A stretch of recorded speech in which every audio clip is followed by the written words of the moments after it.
Great company culture creates an environment that attracts and retains great employees and contributes to strong bottom line performance. A positive workplace culture improves teamwork, increases productivity and efficiency, and frankly, makes your workplace one that people look forward to entering rather than one that they dread. Its importance begs some questions. Who's creating that culture? Who's controlling it? Is there a role for you to play in managing it or even creating it? So, as Delaney kind of said, my name is Dave Worthams. I'm the Director of Human Resource Policy for the Michigan Manufacturers Association. I'm very glad to have a great lineup of experts joining us for this interactive discussion about aligning your workplace with your desires. Before we get to the experts, though, I want to remind everybody that this is a virtual meeting. It's not a straight-out webinar, so you can jump into the conversation at any time.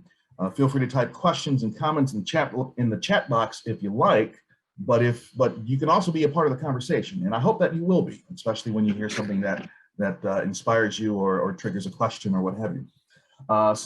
Friends, let's meet today's headliners. I want to begin with Don Golis. Don is the HR director for Roiled. I'm having a stuttering issue.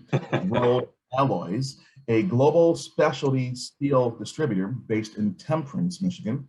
He's been with Roiled for 14 years, and while he doesn't have a significant sports allegiance to the Bowling Green State University, he does hold a degree in HR management from there. And so on behalf of someone else who's from the MAC, American Conference, I'll say go MAC on his behalf. Julie Mann is the Chief Human Resource Officer at Neogen Corporation, a food and animal safety company located in Lansing, Michigan. Her mind is always spinning on how to develop people and business strategies that drive positive organizational change. And she is a self-professed HR geek with a great podcast whose name I can't remember, but she's going to plug it for us when we get to her later today. If that's not enough fun, you might also find her hanging with her 4 boys, kayaking down some wild river, snowboarding out west, or hanging from a rock somewhere trying to keep up with her boys when they go rock climbing. She holds a bachelor's in science from Northeastern Illinois University, go Golden Eagles, and a master of science from Loyola University, Chicago. Also joining us is Cord Cosma. Cord is currently the global head of human resources for Nidec Press and Automation. Nidec is a highly acquisitive business with an aggressive growth strategy. He is a graduate of Adrian College, go Bulldogs, and also the University of Toledo College of Law, go Rockets, another MAC team. His other professional highlights include serving as a narrator for Bad Mimes and catching on fire at a factory in China. He and his wife live in Ann Arbor. His daughter is a junior at the University of Michigan, go Blue, and he has a passion for martial arts and self-defense training. Not sure if that'll be part of the workplace culture, but we'll get to that in our discussions, I'm sure. And rounding our headliners today, Christy Stepp, who is a partner with Sigrid Solutions and brings over 25 years of experience in human resources across the automotive, healthcare, and workforce solutions sectors with broad international and multicultural expertise. Before Sigrid, she served in strategic HR roles at several leading organizations, including General Motors, Kelly Services, Pepsi Cola, and Volkswagen. Most recently, she was based in Singapore and led GM's HR work in the Asia Pacific region. She is very passionate about education and learning and loves to share her professional experience to help others. And she serves on the boards of Focused Hope and Puabic Pottery, both nonprofits based in Detroit. She holds a Bachelor's of Arts from the University of Michigan, go Blue, and master's degrees from Central Michigan University. This is painful because I have to say fire up chips. And Fielding Graduate University as well. And rumor has it she helped K-pop artist Psy create the dance for Gangnam Style. So those are our headliners. Make sure you're clapping at home. Appreciate you guys joining us this morning. We're going to start out with Don because as I understand it, the average tenure at Rolled is upwards of 10 to 12 years or something like that. Clearly, that's a great culture. How the heck did you do that, man? Well, I wish I could take credit. I've only been here 14 years, and You know, my boss, who is the CFO, he's been here 25. The president's been here 35 years. And, you know, a couple of years ago, we said goodbye. A person who retired, I call her my office neighbor. She was here for 62 years. 62 years. And that to me is just amazing. And so while I can't take credit for any of that, I think it's just, again, it starts from the top in terms of, you know, our president, in terms of, you know, in terms of what he values, and, you know, one is accountability. And I think just, I think wherever you step in, if you have a question, I can go to my CFO and say, well, tell me a little bit more. And he's not going to direct me to, you know, maybe one of his direct reports. He's going to sit with me and say, and explain this. This is how it's done. And, you know, you can walk into any department and you'll get that experience. So I think it's just a culture of helpfulness, if you will. So I think that's where it starts.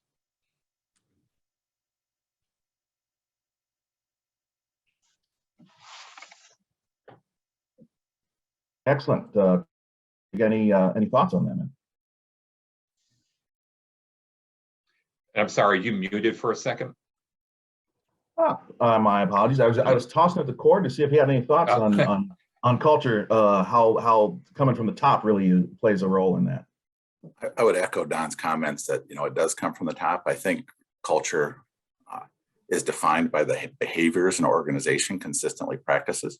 And I think the leaders drive that behavior. And, you know, you can define what a culture looks like. You can have, you know, where we believe in, you know, open communication, and we believe in this, but it's really, the words don't mean anything unless you have the behaviors behind it. So if you look at, I think one of the easiest examples is safety. So if you are an organization that says you have a safety culture and you practice safety, but your leaders walk out on the operational floor without safety glasses, or they don't have safety shoes, or they go wandering around outside of the yellow lines, that diminishes the fact that you have a safety culture. I think if you define the behaviors that support your aspirations, and you consistently do those things from the top down all the time, and you recognize behavior, good and bad. So if folks are following your culture and doing the right behaviors that you've identified, you know, the culture will manifest and continue to. If folks don't do that, then you need to coach and correct them to get to the right thing. So reward the positive behavior, and have coaching and consequences to the negative behavior. But I really believe, and that's whether it's a long-standing culture or, you know, my business is highly acquisitive. As you come in and you look at new cultures and how you want to adapt, you define what are the key core cultural elements that you want to have, what are the behaviors that support those cultural elements, and then you consistently and in a very disciplined way make sure that you evidence those behaviors all the time. And if you choose to change your culture, you can do that as well. Again, you redefine what behaviors you want and use those, set the new expectations, and then model those consistently. But I really think it's a leadership driven thing. If the leaders don't model the appropriate behaviors, then no one else is either. So the title of this webinar, I think, is Who's Controlling Your Culture? And I think leaders do. And if they are cohesive and disciplined, you can create the kind of culture you want. Julie.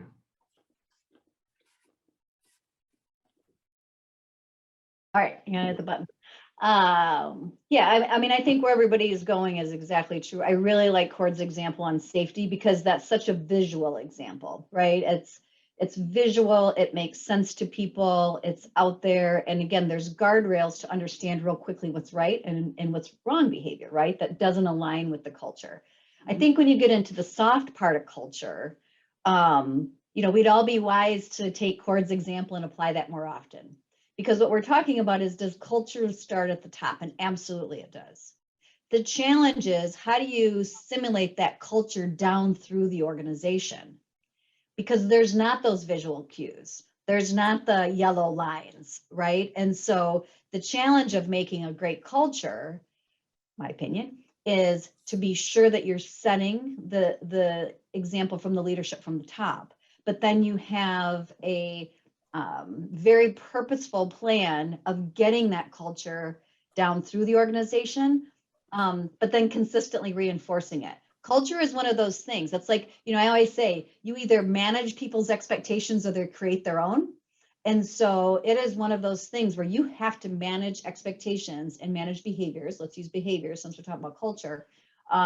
You have to manage that on a very consistent basis. It has to be, the drip, drip, drip that just doesn't end, because, the minute you do that, then we're going to go back to and revert to the culture that perhaps we came from. I mean, that's the other challenge for culture for organizations, right? Any company is a conglomerate of people coming from other companies. And so they all come to your company with their culture.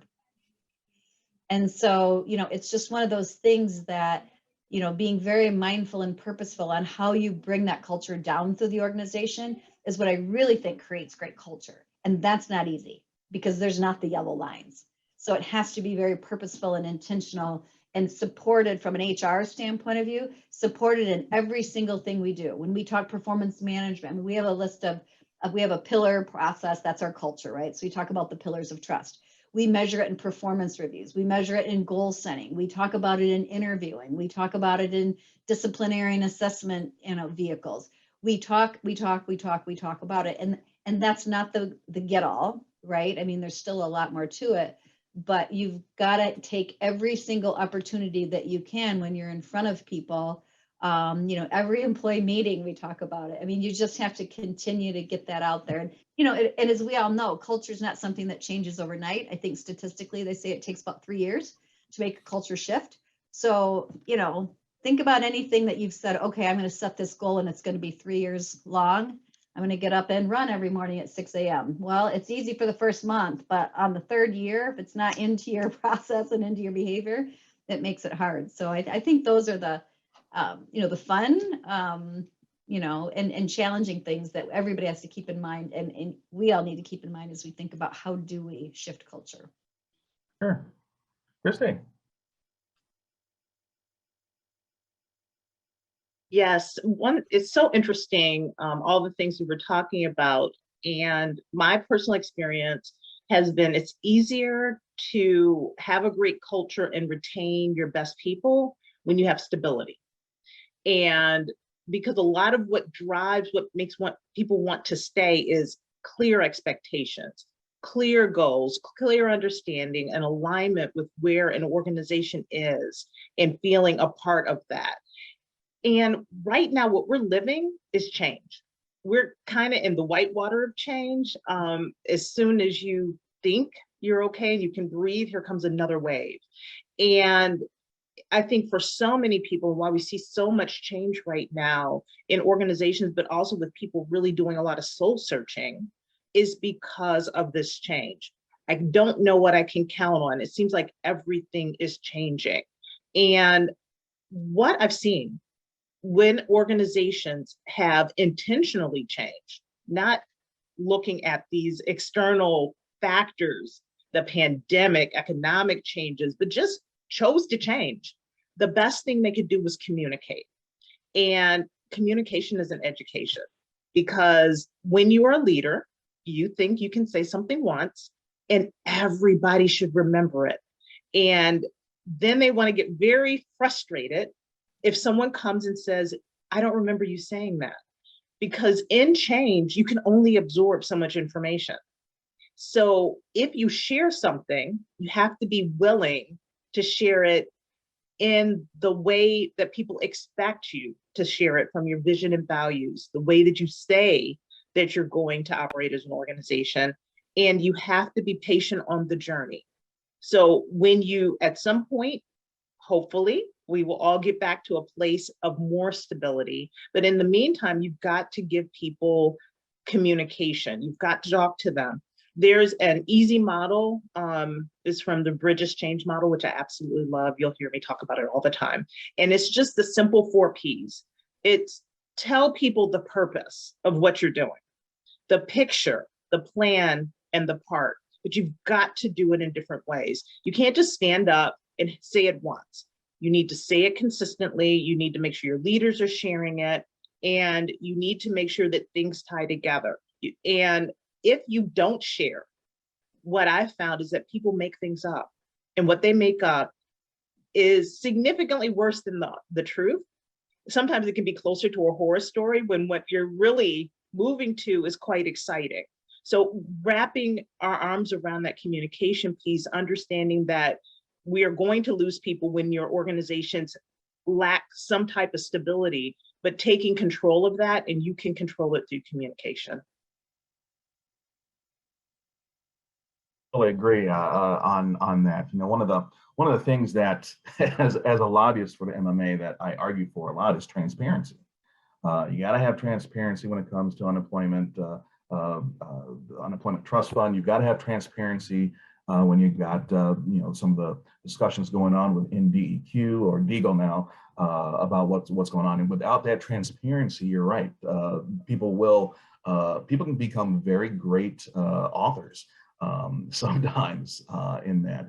And so sharing information, I think, is very key, but also sharing that attitude for culture from the top is also very key, kind of what Julie mentioned. One of the things that I had a opportunity to implement years ago when I was state president for the Michigan Junior Chamber, we really were struggling with what is our brand and what do we do. You know, you had some chapters who believed that we were a community service organization, you had other chapters who just wanted to do the social type thing. But if you take a look at what the organization was created to do, it was to be a leadership development organization for young professionals. And so we started my year with every speech that I would give and every speech that members of my executive board would give to local chapters, we would always start out with this question: JCs, what do we do? And then you'd wait. And if the answer was not, we build leaders, we would have to prompt them. But that was the thing that we started all throughout the year. And eventually it caught on and it spread throughout all the chapters. And now you had local chapter presidents asking that questions of their members. And then you had local members asking that questions of other folks during projects. It was really amazing to see how that impacted in a positive way the culture of the junior chamber movement. So real great there. I do wonder in some cases, as I look at our chat box, if there are any examples of situations where there's been dysfunctions in the culture, and how do you address where you've got a situation where the culture is not necessarily flowing along the same lines as the organization's missions or the goals for that particular year. And I'll throw that out to anybody who wants to jump on that. I was actually the one who mentioned it, so I figure I might as well say something about it, right? Hey. Pleasure to meet you all. Have never attended one of these before. My name is Amir Avdech.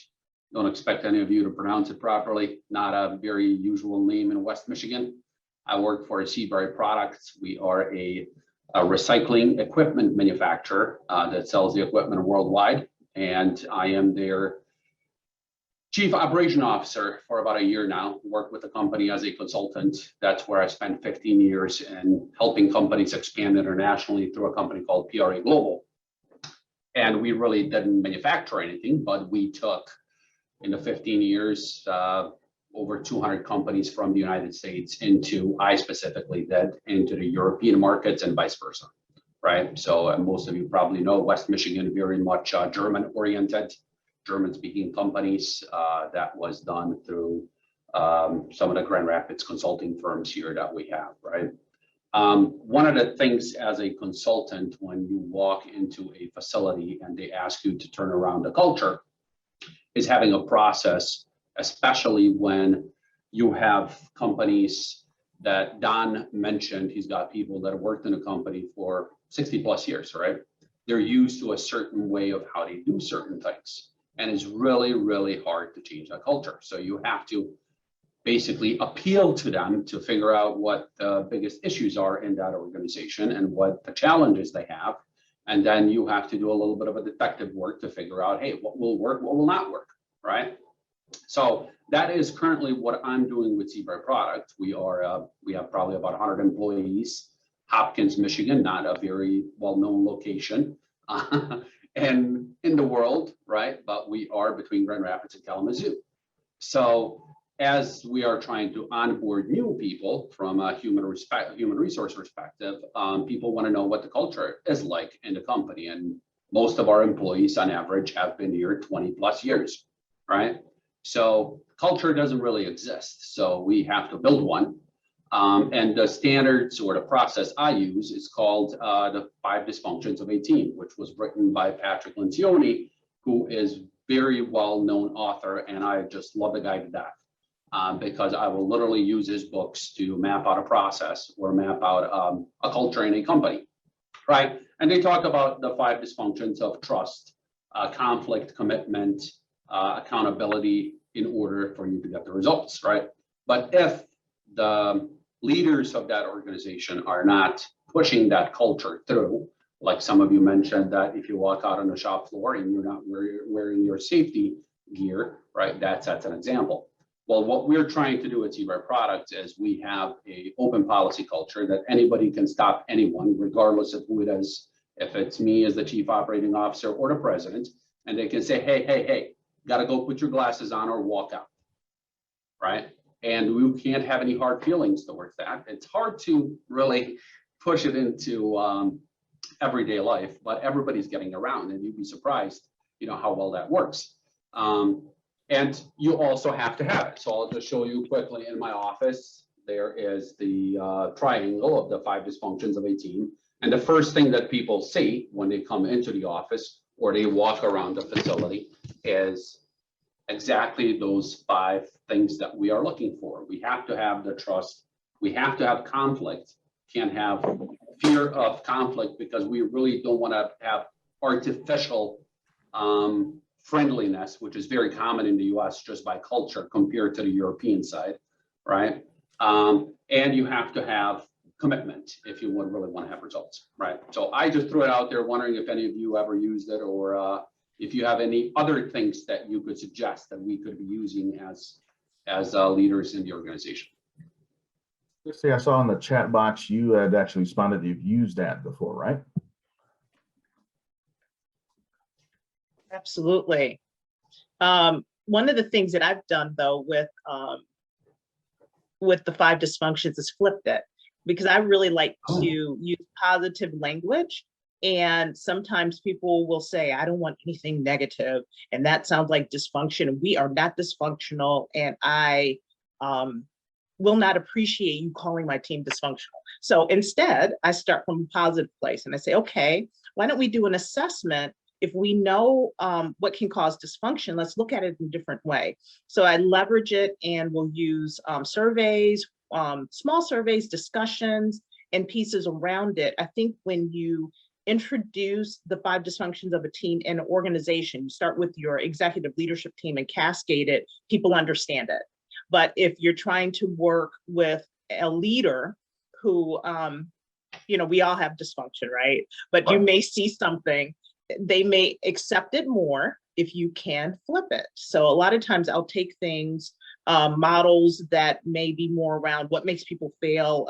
One of those things, if you see the article come up from a clickbait standpoint, you would click and definitely read it because it gets that emotional place. That works in certain ways, but when you're trying to drive change, I've found the positive approach, the pulling people in, being able to give feedback in a way that reinforces what's already going well, and reinforcing that stability. Here's your foundation. Here's what you're really great at. Here's what you can build on. And when you look at the book, The 5 Dysfunctions of the Team, and you really dig into it, there typically is something in that hierarchy that's going well, but there might be something that's missing. So, or it's well with part of the team. You've got great trust with 3 people, and then we hired someone and we don't really trust or like that person. So then that changes everything. And I think sometimes, if we think about culture, and I'm just going to roll right into this because I think it's very important. A lot of times we can put together wonderful plans for our organizations. We say, okay, we have been a startup and now we're going to accelerate our growth, or we are going to slow down and really get stability, or we make this decision and we start to share it and everyone rallies around it, it doesn't mean that it's not going to be hard. And sometimes when you're in that process of implementing what you planned, even if you communicate it really, really well, people will fight it. So everyone says, yes, we cannot be a startup anymore. We need more structure. We're going to accelerate the growth of our organization. And then we hire John, and Amy comes in and says, you hired John and you gave him the best part of my job. And that's not our culture. That's not what we should be doing. So being able to make sure that people are involved, make sure the communication is there, but not just overall communication, but who do you need to talk to? Who are your top players who have always known that they are the best? And now they may be scratching their heads and wondering, I know I was a part of the past, am I a part of the future? You have to go out and talk to people and make sure that they know. Thank you, Christy. I also think there's I call it the fantasy of change. You know, Christy said, "Oh, everyone says they like change, but when the rubber meets the road and the nuts and bolts that got to go into it, they're like, oh, wow, that's that seems too tough to overcome." I always say no one likes change but a wet baby. So that's kind of where we start. And I mean, I completely agree. Change is, you know, again, it's just not something that's a comfortable space. And I think, you know, like Christy was saying, is that, you know, it's those talent discussions that we tend to, you know, a lot of times, you know, we do the performance, you know, do all the HR processes really well, but that talent discussion has to be a planned part of the process.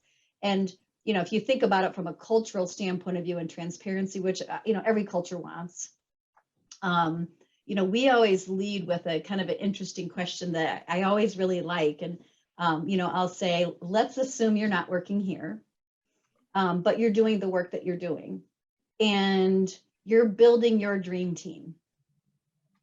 Out of those that are in your people leadership right now, because that's where, you know, that's where the difference, the line difference, yeah, right?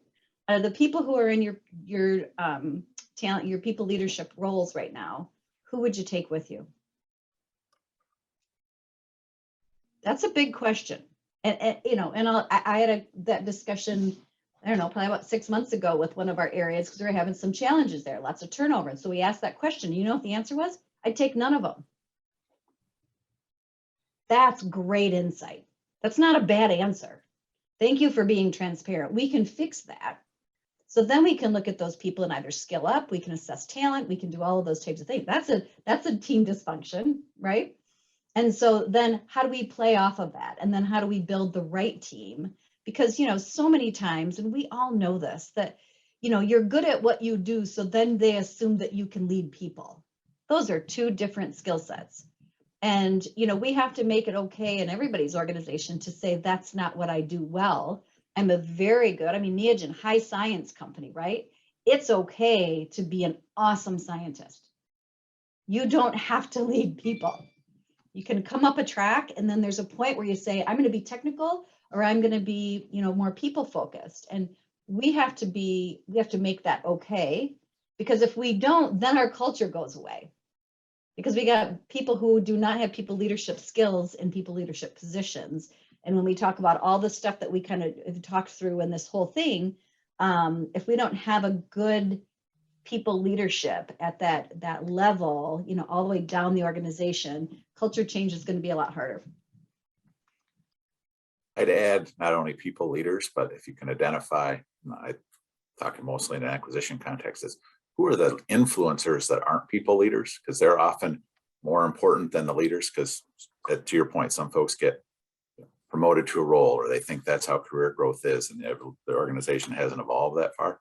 But there are a great many people who don't have leadership roles that have more influence than anybody else does than the leaders do in the business. So understanding, and you know, all this is coming together about communication, obviously, but if you understand who the influencers are and you can create that compelling case for change with them, they will help you lead the organization to wherever you want it to go to.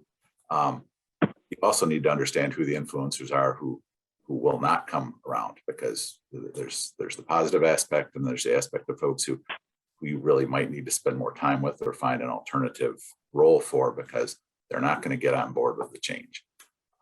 So I'm big on leader-driven change, but the influencers are just leaders that we haven't really recognized or who aren't formally characterized as such. So I would add that to the thought.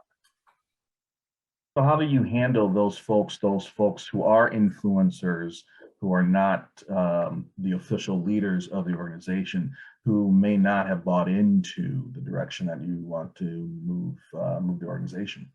I think it goes back to what we talked about. So it's thoughtful, intentional conversations where you build that compelling case, you understand where they are, you understand what their current context is and try to create a new context for them and help them explain. I'll give you an example from the pandemic.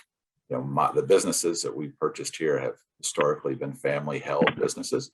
So not a lot of, frankly, just not a lot of sophistication. And they were used to, they evaluated employees. Well, if Jill is in the seat and she's here at 7:59 and leaves at 5:01, Jill is a good employee. And, that's what I value. And when we went, as the pandemic hit, and we started to go from a, not in work kind of activity to a remote work activity, that the leaders, they didn't know what to do, because I don't see Jill anymore. And talking to those folks and training them about, you have to interact multiple times with Jill when Jill's at home, and you don't have the benefit of incidental contact anymore to talk to Jill and assign things. You have to become way more intentional about managing deliverables as opposed to managing effort. And you have to understand that you actually have to reach out, because I know you know everything that Jill's family does, but you do that because you got coffee together. Now, when you call her 3 times a day, and 2 times about work, and 1 to see how the grandkids are. So it's, you have to, we evolve, somebody mentioned that earlier, and that's a change process too. But for our leaders, we have to spend a tremendous amount of time that you have to change the way you work, and you have to change the way what you value. And that's all about conversation and setting the new context. The context in this example was, Jill's good because Jill's here, and to Jill's good because Jill gets stuff done and when we need to get stuff done. But that's all about explaining all the stuff that you used to do that made sense. We're in a new environment. This is why this makes sense. And here are the tools to get that done. And then I've talked before about disciplined communication and sticking with the process. That's what you do. So I think it's having good intentional conversations. I would just build on that because I think historically we have been an hours type of culture. So if you see someone, if they're there, I remember starting work and the advice from one of the individual contributors who highly influenced the organization said, you beat your boss in here and you don't leave until your boss leaves. And if your boss goes to lunch, then you make, and that was the culture. It was a long time ago, but not that long ago. And now with our work at home hybrid environments, we're looking more at outcomes. And for some, it is very uncomfortable to have metrics and have to deliver in that way. And there are others who might have different types of talents that work better in the organization, work better when you're partnering with people. And I think for some organizations, those people who they thought were superstars based on in the office have now become question marks right now as we're in the midst of figuring out the next steps of how to move forward. For those organizations that got right back on site because you needed to, it may be harder, but I think for a lot of organizations, they had to say, okay, I don't see this individual delivering. And it is the responsibility of the organization to help get new clarity, to talk about what success looks like, what goals look like. And if there's somebody you want to retain, figure out how to transition so that they understand what success looks like without an office environment. And I'd also say the vice versa has happened as well. Those people who you maybe had question marks about now get moved to a different environment, work from home, and now it's, wow, I didn't realize this person was capable of so much. And you know, I'll give an example of you know, we had an individual here who was more social, let's call them, you know, before the pandemic, and then it's, well, you got to work from home. And I remember having a conversation with the manager, and he said, wow, this person is amazing. And even though we're going back to the office, I think I want her more working from home. So that's been interesting as well. And I've said this while we're going through this whole pandemic thing of, there are people who struggle in the office, right? Or succeed in the office. And the flip side happens as well. We have people who succeed at home more. And so that's just been very interesting of just changing the environment, how much of the outcomes have changed. It's just it's a very interesting social experiment that we've been forced into, I think. And it's interesting because what I've heard from people that who have called me or like soul searching, deciding whether they want to stay with their company or leave. Sometimes they're like, I just don't feel that the organization is as kind. I get, someone shoots me an email, the niceness somehow has been lost in this work from home environment, or my boss has disappeared. I don't know how I'm doing, those types of things. And as you take control of your culture, that's one thing that you can immediately do is to say, one of the things we value as an organization is how we treat people.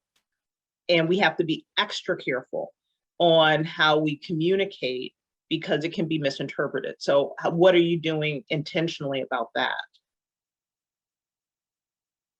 We say a lot that, especially with our people leaderships and remote work, that, frequency is the new currency. And it's just a simple phrase, but it's easy for people to remember. And, it's the driver of the successful leadership of people being remote. And, it's what Cord and Don and Chris, they're all saying that, and you really have to drive that. And, that frequency has to be more of a personal touch.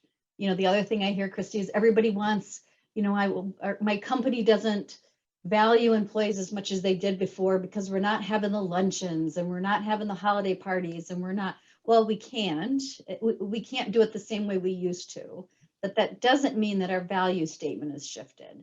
So, and that does bring challenge back to, to the organization to say, what are ways in which we can still be sure people know that they're valued without doing a big holiday Christmas party over at, some large place. And so, but, especially those that are remote, they're not getting that feeling of inclusion as much. It's very important.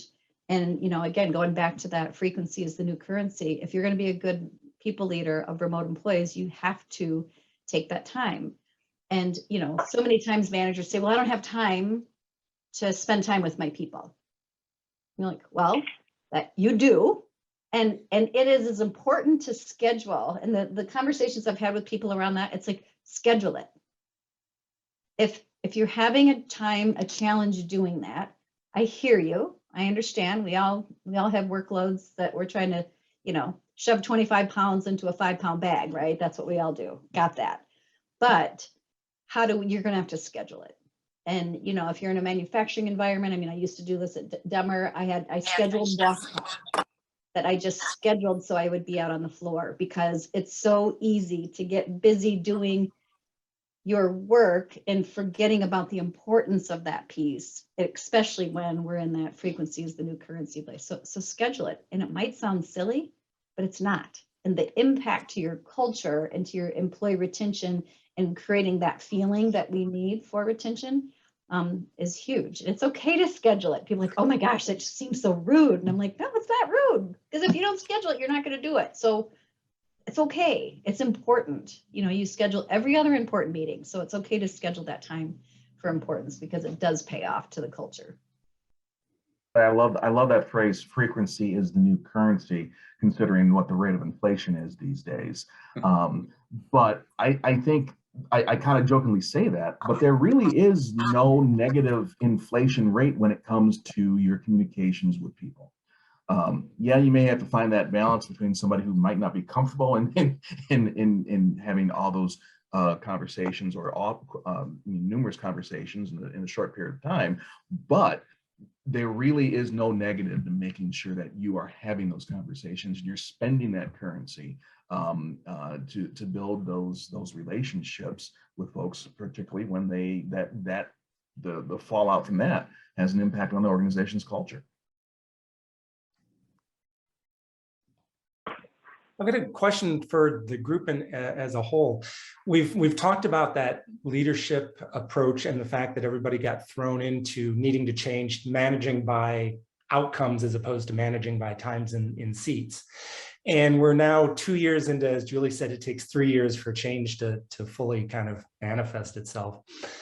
And I think we're starting to see a little bit of that rubber band snapping back. So as people are coming back into workplace, the managers are starting to revert to, oh, I want to see my folks in their seats now.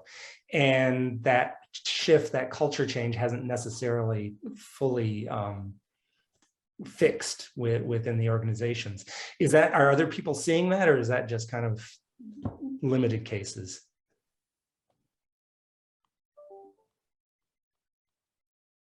I guess I'll jump in first.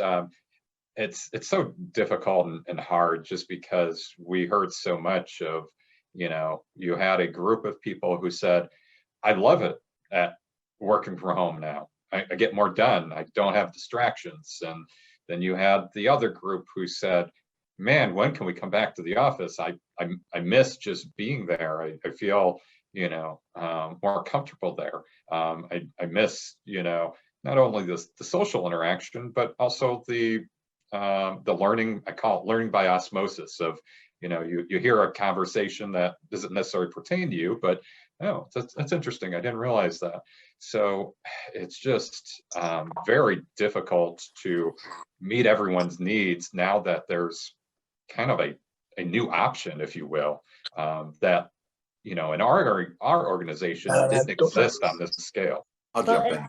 I think we've got, we have a multiplicity of situations now. And I think from a leader perspective, you need to look at, in some cases it's the individual, in some cases it's the work group. Some work groups, the nature of their deliverables are such that there's more collaborative activity required in a manufacturing organization. Some groups actually have to be here where stuff gets done in the facilities. And I think the challenge for leaders now is to be able to operate in multiple modes. And that's taking a lot of continued coaching and training, because it isn't a one size fits all. And it varies, some places depending upon the project that's going on. So it's the silver lining of this whole, the pandemic piece is, I think leaders are understanding that they need to be more nimble and agile. And because they were frustrated too, they're a little bit more willing to adopt new strategies and try new things. And, the emphasis again on deliverables or, outcomes is really key. And the fact that we've seen folks, and these, again, in my environments, folks have seen it be successful, so they're not afraid of it anymore. So they're willing to try more stuff. So I think, as we have multiple work options as we go forward, some of which change, in this environment, we change them almost on a quarterly basis, depending upon, the projects that are driven. So that fluidity and nimbleness is going to be more and more key to our leaders, because it's not a one size fit all model anymore for engaging with employees. I saw that Matt Carr. Good to see you, Matt. Thanks for joining us this morning. Had a great question in the chat box. Matt, you want me to read this, or do you want to take it yourself? So I see your video popped on. I'm here to take it if you don't mind. Go ahead. Good morning, everyone. I'm Matt Carr with Storage Products here in Livonia, Michigan. We're a manufacturing company, and I've I agree with that last statement wholeheartedly. I think that we've had to reassess probably quarterly how we're going to do things going back over the last 2 years. And like it's been said today, it may take 3 years for culture to begin to shift. So I think we're also seeing some fallout from the necessity of the feeling that you have to change and adapt quarterly because consistencies fell off. And now I'm seeing things that in my 25 years, I never thought I would. You know, the cost for adding people in administrative roles has skyrocketed. We're looking for an accountant right now, and it's a $25,000 premium from what we would have paid 12 months ago, and they're unavailable. Manufacturing talent, had we not done some of the things we did with the local school, it would have been devastating to us. We've got the highest backlog that we've ever had. We've had the best sales that we've ever had, but the talent's just not there. Last week, we had 5 individuals out with COVID. This week, we've got 2. And so what we're going through with a culture, it's it's extremely challenging. You've got individuals that are committed, and then others that are almost to a point where they're starting to lay down. And we've instituted profit sharing, and we do a lot of different things trying to understand the motivations of our individuals and what their 2-year goal is and what their 5-year goal is. It's something that's important during the hiring process that I talk about. But I got to tell you, I'm a little worried with what I see with inflation, with the cost of goods.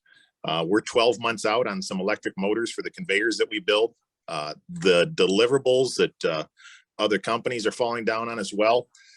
It's a scary 100-mile-an-hour train wreck, and I can see it coming. I just don't know when it hits. And we're not giving up by any means. And I appreciate, like I said, I got some nuggets out of this today, and I thank you for it. We've already got a few things pinned up on the wall that, you know, we've got to manage expectations, or they'll create their own. I think that's probably the biggest piece we got today. But I want to ask, especially in manufacturing, we can't be the only ones. And is anyone doing anything different than what I described? So I have multiple manufacturing in the US and domestic and abroad. And, you know, we're facing the same stuff. Supply chain is a pain. You know, we have the incredible war for talent. Most of our folks are skilled. You know, we've done the thing, we added new incentives. I think you mentioned that you've done that. And we have a high degree of frustration. But we've amped up the amount of communication we have. Again, that's a common theme. So people know what's going on and why. And we've done it through multiple ways, not only big meetings, but small meetings and one-on-one meetings, and it's intentional. We've also added, I mean, we've done the stuff that again, these are old school businesses. You know, we've gone to celebrating everything we can possibly celebrate, because every little win counts. You know, it's a cumulative kind of thing, and stuff that would have just been normal before, or just normal course of business. We try to highlight all the positive things, because there's an overabundance of headwinds that we have to face. So we're trying to celebrate every little thing, so that people know that, you know, we're appreciative, and we also know that this is a tough environment, and we're open about, we don't know how the COVID in particular, we don't know how this is all going to work out. We're doing the best we can, and this is the decision making that we made. And so people understand. So, I mean, we've talked about transparency, we've talked about communication. I think we talked a little bit about acknowledging the positive things from behaviors that you see. The other piece is, let's celebrate stuff as often as we can, because that gives that's just a little ray of sunshine in what sometimes is a pretty overcast day. I appreciate that. Just one.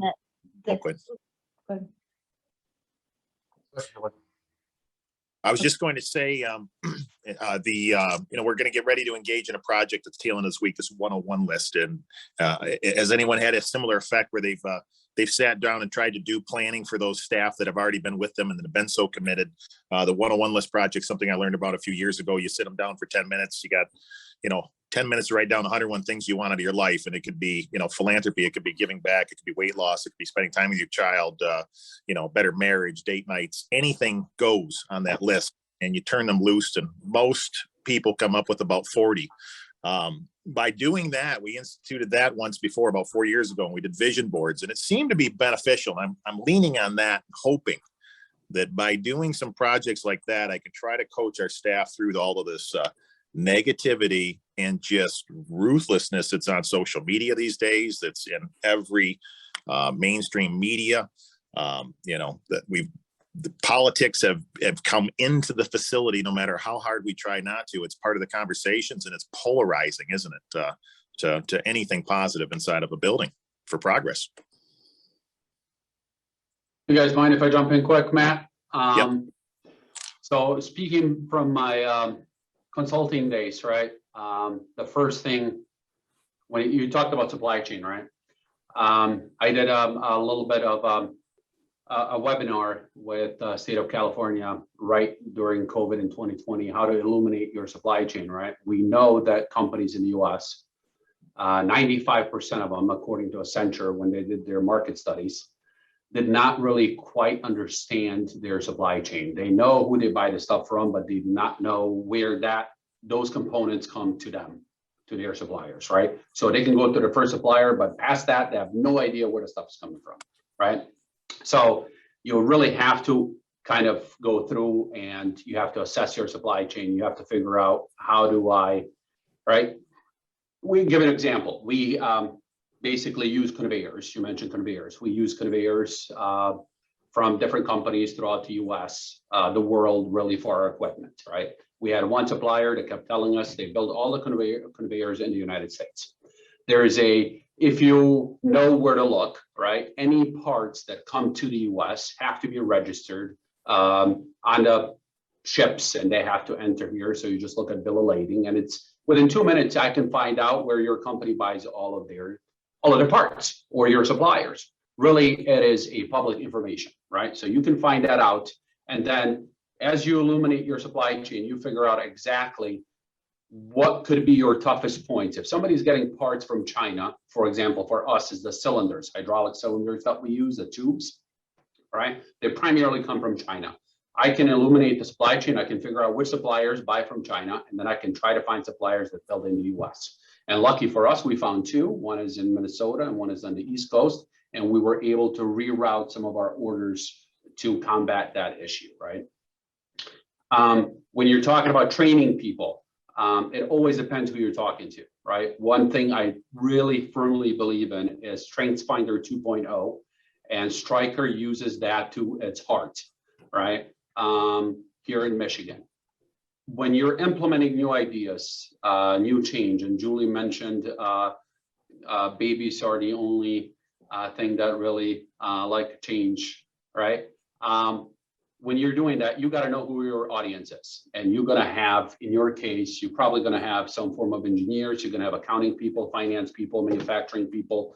You're going to have welders. You're going to have assembly. You're going to have all of these people are different personalities. So the first thing, what I did is when I started doing this with Zebra Products, is I did a StrengthsFinder 2.0 to understand how these people tick in their heads, right? And it's going to give you 5 different personality types that you go through, and then you know who your audience is. And I will talk to them based on where they fit in that type. So if I'm talking to a person like myself, who is very numbers oriented, right? My degree is in finance. If I'm numbers oriented, then I can't just go with high potentials out there and just throw out numbers, because they're not going to believe it. I got to support it with data, and I got to support it with numbers. Otherwise, they won't be able to make the decision, right? So I like your idea that you go through and you kind of break it down and try to figure out what people want. But what I would suggest is do the StrengthsFinder 2.0, at least on your core management team, figure out how they tick, and then start implementing some of the other processes that you want to do. Okay, thank you. Yep. For everybody to know, here's a link to the StrengthsFinder 2.0 that Amir was talking about. Just throw that in the chat box for you, and maybe you'll be able to put that to some use. But as we come into the last few minutes of our discussion today, I want to point to Julie, mainly one, because I finally remembered what your podcast name is, Work Matters. So definitely check that out. It's through Spotlight Media, but I think you can also find it on wherever you get your podcast from. Now that I've done a good plug for you, Julie. Thank you. You'll find Dave's there with me on an occasional basis, which is great. On occasion. Go ahead, So, Julie. I think that as we listen to all the conversation and just kind of put a wrap on everything that we've talked about relative to culture, relative to how do we find the workers, how do we get work done, all of those types of things. What I really hope everybody's hearing from this is that the opportunity to be a true HR business partner has never been greater. When we talk about the things that Matt's talking about, a lot of that, we address that as position reengineering, right? We have to be more efficient, more effective with the same or less people. And how do we dive into the work to then help them identify the talent needs? So many times we go looking for the purple squirrel. We don't have time for that. And we're better off finding somebody and training them up with all the time it would take to look for the purple squirrel. But the opportunity for HR is to get in there and understand the business. And they're looking for that because of the talent challenges. And anybody who's been in HR for any amount of time, that's not always the easiest thing, to get at that table and be that valued business partner on how you're going to run the business. But you've got to understand the business in order to recommend and help steer the right talent decisions relative to attraction, retention, and development and retainment. So take the opportunity. We are in that period of change. Nobody likes change but a wet baby. But from a practitioner standpoint of view, from that person who's that HR at your organization, you've got such opportunity. And I just encourage you all to just grab that by the horns and help your business work through all of the change and all of the business challenge. Yes, there's a talent challenge, but keep in mind, as Matt said, there's this huge business challenge. And sometimes it's, putting some great minds together is really helpful. And you as an HR practitioner bring a different lens. So put all of those lenses together, and those are some things that are going to get us to that successful finish line. So that's my little Sure. Well, Julie, thank you. And also, Work Matters, look it up. It's good. It is. We have it is. fun on there, so that's good. We have fun on there, so. We do have a lot of fun on there. Thanks for all the invites that you give me to be on that. And I'm quite sure that as Julie's looking to bring other folks on, reach out to her. I'm sure that she'll be glad to invite you on the podcast. It's really easy to do those things. I'm really kind of amazed. Any last other comments from the other headliners? Cord, Christy, or Don? I guess I'd say offer two things. The first is culture means a whole bunch of things. Figure out what your core culture is and try not to attack everything at once. Pick some things that are vital and key to meeting your organizational mission and work on those. So there's a lot of noise around culture. Pick what your core culture is. I think that's key. The second thing I'd offer is, and we've talked about this a lot today, but if you look at the shape of a beach and you want to change the way that beach is, it's an erosion kind of activity. So change, it takes a long time. It's evolutionary. If you try to make it too revolutionary, then you get a disaster. And so it's multiple communications and behaviors changing the shape of the beach over time. So this is an exercise in patience and discipline. I'm finding a lot of great things, a lot of great sayings I'm going to start incorporating into my commentations later. Christy. Yeah, I would just share that if you can be proactive and really highlight your culture, it may be your opportunity to get your unfair share of talent. So there are a lot of organizations out there that are stumbling. Everyone is not going to be as proactive. Even the fact that people are on the webinar this morning means that it is something of importance to your organization. And you can not only retain, but attract. I work with a client and they are doing a great job with their culture. And she is having employees go on Glassdoor and talk about their experiences. She's like, come in the conference room, we're going to give you lunch and you can write on Glassdoor about your experiences. So it's authentic, but they're proactively looking at how can they make sure that other people know what a great organization they have. I think that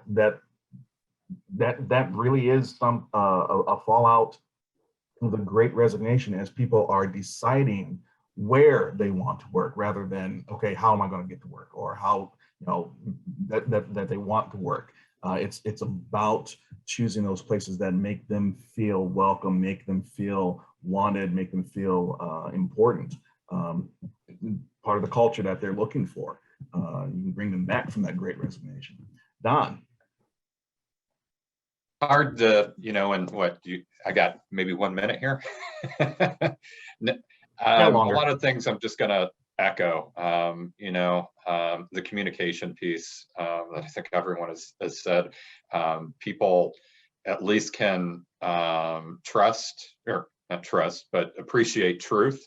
As someone said, if people are leaving themselves to their own devices, they're going to create something that's probably just beyond what is truly happening. So being transparent and truthful in terms of what's going on.